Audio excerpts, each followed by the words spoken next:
I'm not upset with anyone. I'm not mad. I just feel pretty strongly about this topic and had to exhale it into the internet so that it didn't end up bothering me all night.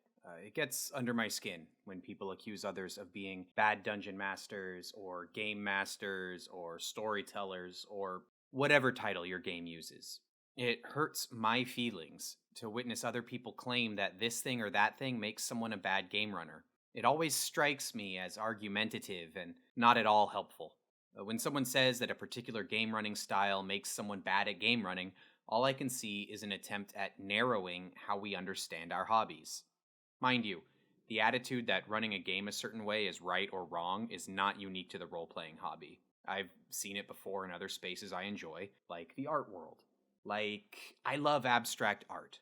Geometric abstraction, gestural abstraction, and action painting, suprematism, color field painting, all of it. I love the experience of it, and my own oil painting practice is informed by it. I also like classical art, representative art, impressionism, pretty much everything. Because behind every piece of art is a person with a history, and a struggle, and a narrative, and a message. All of this creates context, and trying to unpack how the context surrounding a piece of art informs the greater context of modern culture is super engaging for me. But lots of people out there think that abstract art is the worst thing they've ever seen. People have called it meaningless pretension. They've called it low effort, while others have framed it as one of the greatest threats to modern culture. People still say that abstract art makes them violently angry when they encounter it.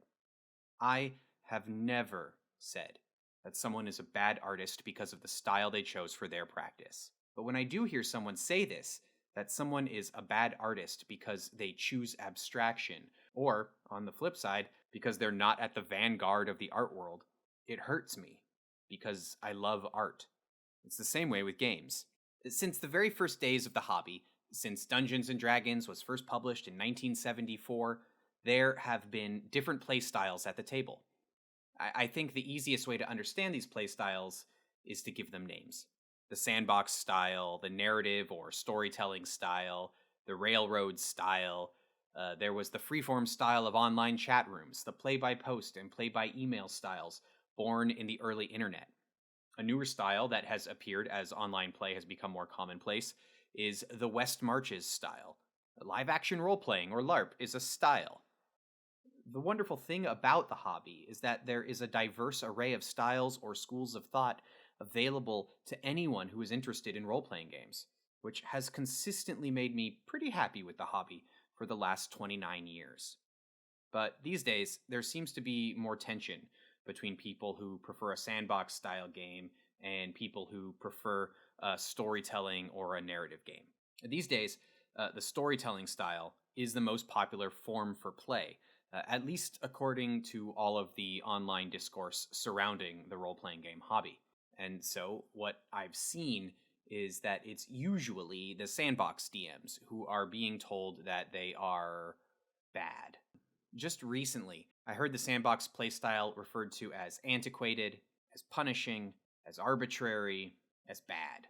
As someone who was running games in the storytelling style for most of those 29 years I mentioned just a short while ago, and that includes when I ran Advanced Dungeons & Dragons 2nd Edition, I definitely get it.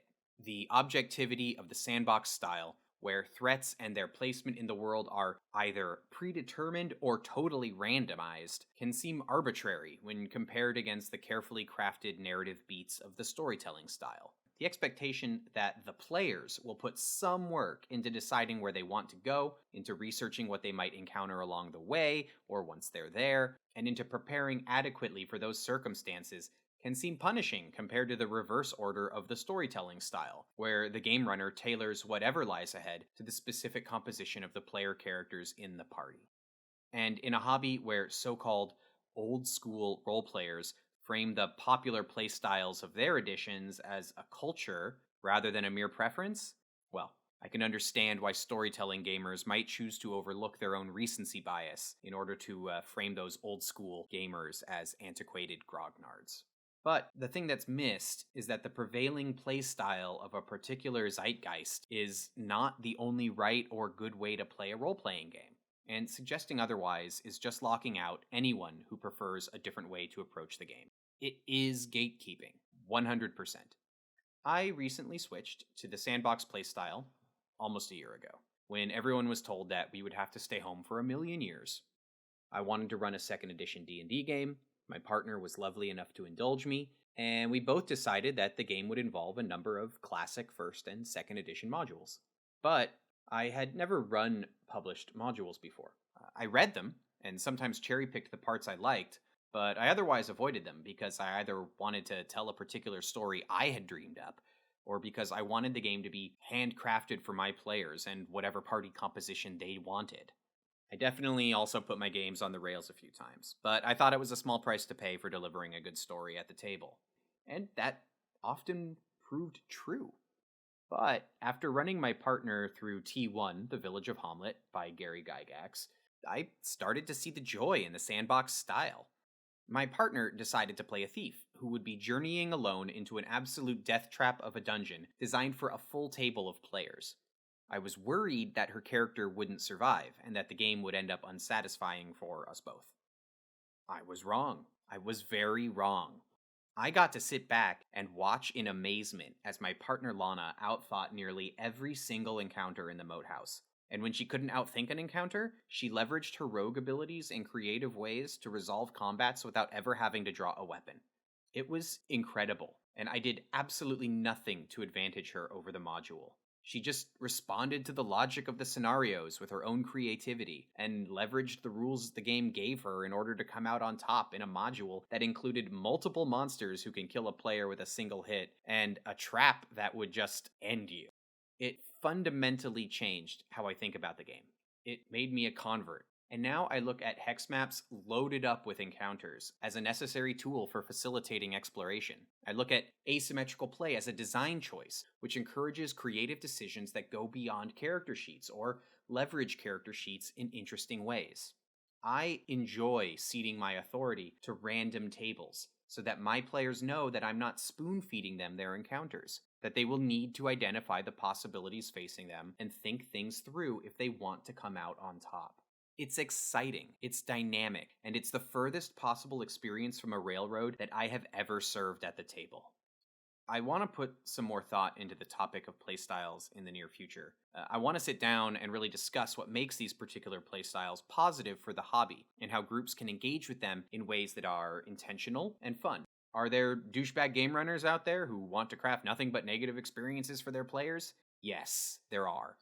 But that has nothing to do with playstyle, and I want to discuss and show why these playstyle choices are good, and why choosing them does not make someone a bad DM. It just makes them a different DM. And so long as the people at the table understand the playstyle of the game, different is fun. I want game runners who watch this video and the videos that follow on this topic to feel like their options for enjoying the hobby are being broadened rather than narrowed. For now, if you liked what you heard and you've not subscribed, please consider subscribing on YouTube and following me on Twitter. Thank you as always, and I hope you're doing well.